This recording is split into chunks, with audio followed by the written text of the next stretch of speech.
काफी दिनों से मैं यहाँ नहीं आई। मैं अंदर जा रही हूँ अम्मी।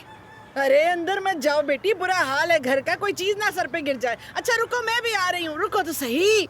ए भागा भी नहीं जाता मुझसे तो। जब से आप उस घर से गई हैं मेरे पास कुछ करने को काम ही नहीं है। असल में मेरे साथ ये सब कुछ अचानक से ही हो गया। अरे तो क्या तुम्हारी नौकरी मेरी वजह से चली गई? नहीं, ऐसा मत कहें। जल्द या बदेर आप ठीक हो जाती। इस वजह से मुझे आपसे ये रिक्वेस्ट करते हुए शर्म आ रही है, मगर मुझे जब तक नई नौकरी या रहने की जगह नहीं मिल जाती, क्या मैं आपके साथ रह सकती हूँ? देखिए, मैं यहाँ किसी को भी नहीं जानती और मैं इस शहर में सिर्फ नर्सिंग के लिए आई थी। आप मेरे जहन में आने वाली पहली शख्सियत हैं। मैं आपको अपनी दोस्त समझती हूँ। अगर आप कबूल ना करें तो मैं समझ सकती हूँ।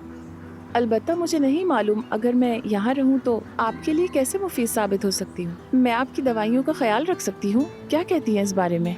दवाइयों का ख्याल तो मैं रख ही रही हूँ, लेकिन अगर तुम्हारे पास रहने की कोई जगह नहीं है तो तुम यहाँ रह सकती हो।